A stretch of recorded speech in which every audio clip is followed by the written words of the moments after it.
Primera de Juan 5:10 dice esta gran verdad: el que no cree a Dios le ha hecho mentiroso, porque no ha creído en el testimonio que Dios ha dado. Ahora, pregunto, usted está aquí porque usted le cree a Dios, por lo tanto, Dios para usted no es un mentiroso.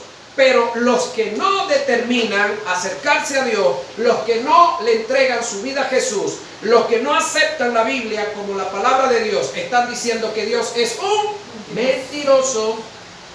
Así que usted tiene problemas similares a la actitud que Satanás tomó allá en el huerto del Edén. Ahora, el texto dice en Primera de Juan 2:21, ninguna mentira procede de la verdad. Por lo tanto, todos los que creemos en Dios, creemos en Él porque estamos seguros de que ninguna mentira procede de la verdad. Por esa razón estamos confiados totalmente en Dios, porque estamos claros que lo que Él dijo, lo que mandó a escribir, todo es verdad. Amén. Y de paso, que Él lo cumplirá. Sin embargo, en el estudio que venimos haciendo, yo les he dicho a ustedes que aproximadamente un 75% de todo lo que está aquí escrito en la Biblia para su espiritualidad ya no le sirve. Es decir, para desarrollar su vida espiritual, pero para desarrollar su conocimiento sí le sirve. Ahora, hubo un antiguo pacto, hay un nuevo pacto, ahí es donde usted y yo debemos de estudiar, escudriñar y ver en cuál de los dos pactos estamos nosotros. Ahora, la fe en la palabra es el complemento del Espíritu. Y hablando aquí del Espíritu Santo. Es decir, la fe en la palabra es el complemento que el Espíritu Santo necesita para poder obrar a favor suyo y a favor mío. ¿Qué necesitamos? La fe depositada en una palabra circunstancial o trascendental. Pregunto, ¿en una palabra trascendental o circunstancial? La circunstancial quedó atrás, circunstancia. Entonces, en una trascendental. La fe debe ser depositada en una bendición, ¿sí? No en una promesa. ¿Qué hay que depositar en la promesa? Esperanza, porque la promesa es lo que está prometido y no se ha dado. Una bendición es lo que fue prometido, pero ya es una realidad en el mundo espiritual. Es lo que se conoce como una verdad posicional, que solamente necesito extender la mano larga de la fe para hacerla mía posesionalmente. Amén. La fe en la palabra es el complemento del Espíritu. Al decir que la fe en la palabra es el complemento del Espíritu, nos referimos a que el Espíritu Santo, sin una palabra confesada en fe, no podrá llevar a cabo en nosotros su obra. La fe es complemento de la palabra por igual. La palabra es un complemento de la fe. Pero la fe en la palabra es el complemento del Espíritu. Para mayor comprensión de esta verdad, estudiaremos los diferentes términos que se utilizaron en el griego para hacer referencia a la palabra en su uso particular. En el griego existen 3 términos para hacer referencia a la palabra, que son logos, logión y rema. Logos es el pensamiento de Dios en una declaración del conjunto de los pensamientos de Dios, un discurso, plática, dichos de instrucción, una palabra escrita, un pensamiento.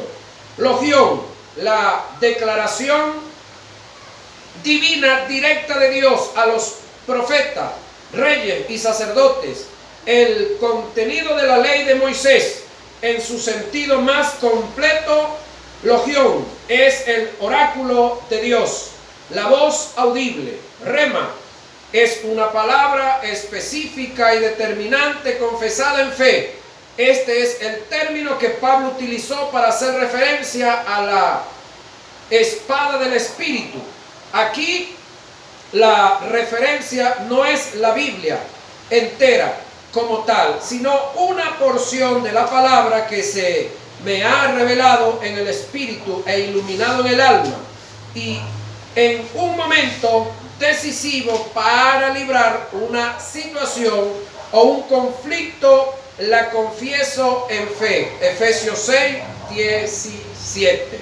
Es decir, cuando en Efesios 6 me habla de la espada del Espíritu, no me está hablando de la Biblia en su totalidad, como muchos por muchos años lo han dicho. No, es una palabra específica y determinante que Dios te da para librar una de las tantas batallas que tú estás librando y que te toca librar. Observe que el pasaje dice, la espada del Espíritu, no la espada de Carolina, no la espada de Carmen, porque cuando hablamos de la Biblia, estamos hablando de la espada de Petra o de la espada de Isidro. No, cuando hablamos de este pasaje acá, dice la espada del Espíritu.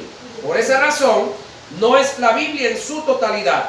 Ahora, indicando que nosotros solo la confesamos en fe, pero quien la ejecuta es el Espíritu Santo, produciendo los resultados. Por esa razón, afirmamos que la fe en la palabra es el complemento del Espíritu. Solo la fe en la palabra es lo que mueve al Espíritu.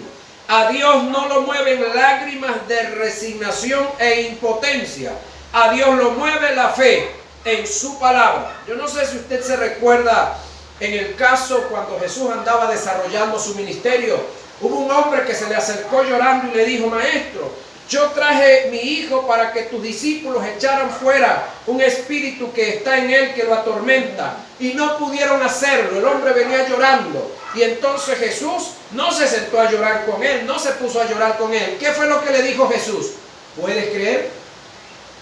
¿Puedes creer? Y él le dijo: sí, Señor, creo, ayuda mi incredulidad. ¿Sí? Es decir, el hombre estaba llorando, su niño estaba grave, y Jesús no se puso a llorar con él. Por esa razón decimos que a Jesús o a Dios no lo mueven lágrimas de resignación ni de impotencia. A Él lo mueve la fe que usted tenga en la palabra. ¿En cuál palabra? En la que usted conoce, porque si no la conoce no puede tener fe en ella. Amén. Ahora, ¿debe conocerla? Sí, para luego depositar la fe en ella. Ahora, la fe en una palabra que Dios dijo es tan determinante como complemento para la manifestación del Espíritu, que ni la condición de pecado en la que un individuo esté detiene la manifestación de la unción. Cuando alguien deposita la fe en la palabra que dijo, Dios siempre honrará la fe de los oyentes en una palabra que alguien dijo, independientemente sea su condición de vida. Por esta causa, ahora usted va a entender por qué Dios usó grandemente a hombres en el ejercicio del ministerio en la condición de pecados en la que estaban, hasta que el pecado fue expuesto a la luz. Le aclaro esto. Es decir, usted en el desarrollo de su vida cristiana, si no los ha visto, se va a dar cuenta. Y los que me están oyendo y viendo por las redes sociales, igual. Hay hombres que llegaron a un sitio y predicaron un mensaje muy bonito, muy chévere, muy de Dios, muy bíblico. ¿Permiso? Luego hicieron el llamado, la gente pasó, la gente recibieron a Jesús, hubo sanidad, hubo milagro. Se dieron diferentes manifestaciones hermosas de Dios y del Espíritu ahí en ese lugar. El hombre se fue o la mujer se fue, pero a los días nos enteramos que estaba en pecado, que venía de la casa y que acababa de pegarle a la mujer, o si es la mujer que le pegó al hombre, o que andaba viviendo en algún tipo de pecado, o que robó a alguien en el sitio. ¿Quién? El predicador o la predicadora. Y la pregunta es, ya va, pero ¿cómo Dios se movió? ¿Cómo Dios se manifestó en la iglesia? ¿Cómo hubo sanidad? ¿Cómo hubo milagros? Escúcheme, el hombre predicó la palabra de Dios. Amén. Enseñó lo que está escrito. Hubo hombres y hubo mujeres aquí que depositaron su fe en esa palabra, en Dios, su fe depositada en esa palabra que el predicador repitió de lo que Dios escribió. Entonces, en la persona se dio el milagro. ¿Por qué razón? Porque Dios va a honrar la fe que Carmen depositó en la predicación que dijo Tiburcio, aunque Tiburcio andaba en pecado. Y usted después dice, wow, ¿cómo Dios lo usó? No, Dios no lo usó. Dios respaldó su palabra, la de él, no la de Tiburcio. Lo que pasa es que Tiburcio repitió la palabra que Dios dijo. Y Carmen depositó la fe en la palabra de Dios, que Tiburcio la repitió. Entonces el milagro se da porque Dios va a honrar la fe de ella. No la vagabundería en la que anda Tiburcio o Ramona, por decir algunos nombres, ¿no? Entonces ahí son detalles en los cuales usted se va a dar cuenta. Si no lo ha visto, usted se va a enterar. De repente aquí o en algún otro lado, usted va a conseguir, usted va a ver hombres predicando, enseñando, van a darse milagros, van a darse sanidades, pero después usted va a saber que ese hombre, la esposa que cargaba no era la de él, que la de él la dejó en Caracas y andaba con otra, o viceversa. O usted después se va a enterar que esa predicadora andaba con otra supuesta misionera, pero era una lesbiana que andaba con ella. Las dos andaban cometiendo pecado de fornicación. Pero la palabra que estaban predicando era ¿de quién? De Dios. Y Dios respalda su palabra. Amén. ¿Sabe usted que la palabra de Dios es palabra de Dios así salga por la boca de una burra? Y en la Biblia está escrito. Una vez hubo un hombre, profeta de Dios, el profeta del momento, que Dios tuvo que hablarle a través de una burra. Lo que habló la burra era palabra de Dios. Amén. Y la burra vio lo que no estaba viendo el otro. Y el otro se salvó porque obedeció la voz de la burra. Claro, no era la voz de la burra, era la voz del Espíritu, a través de la burra. ¿Estamos claros, verdad? Ok, hay un punto que debemos dejar muy detallado para evitar el fideísmo, rama de la epistemología, el cual declara y afirma que la verdad tiene su fundamento en la fe, no la fe en la verdad. Ahora, bajo esta creencia surgió el fideísta, que es la persona que deposita su fe en la fe. Su creencia no está depositada ni en la verdad ni en la razón, sino en la fe. Esto es todo lo contrario a lo que enseñan las escrituras. Es bueno haber aclarado este punto para evitar que se levanten fideístas en nuestras congregaciones, que en vez de depositar su fe, oiga esto, en la verdad de la palabra, la depositen en la fe de ellos o en la fe de otro. Hacer esto es quitarle el lugar que le corresponde a la palabra como complemento de la fe. Es entrar en el campo de la herejía y la apostasía. Es decir, usted tiene una gran necesidad espiritual, pero resulta que anunciaron que viene de predicador uno que llaman Joyce por ahí. Bueno, entonces dice, usted tiene un dolor muy grande, muy fuerte, dice, no, yo tengo fe en que cuando Joyce ore por mí es que yo me voy a sanar. Es decir, eso se llama fideísta, porque usted está depositando su fe en la oración de este ciudadano. Su fe no tiene que estar depositada en la oración de Isidro, no tiene que estar depositada en la vida de Octaviano, tiene que estar depositada ¿en qué? En la palabra. Amén. Porque Octaviano es un hombre natural, humano, que se puede equivocar, y al igual todos los demás. Entonces nuestra fe, nuestra confianza tiene que estar ¿en quién? En Dios y en su palabra. En Dios y en su palabra, no en más nadie. Entonces, la fe es una fuerza espiritual que nos mantiene firme e inconmovible ante los ataques, por muy fuertes que sean, en la vida. Anote, página 6.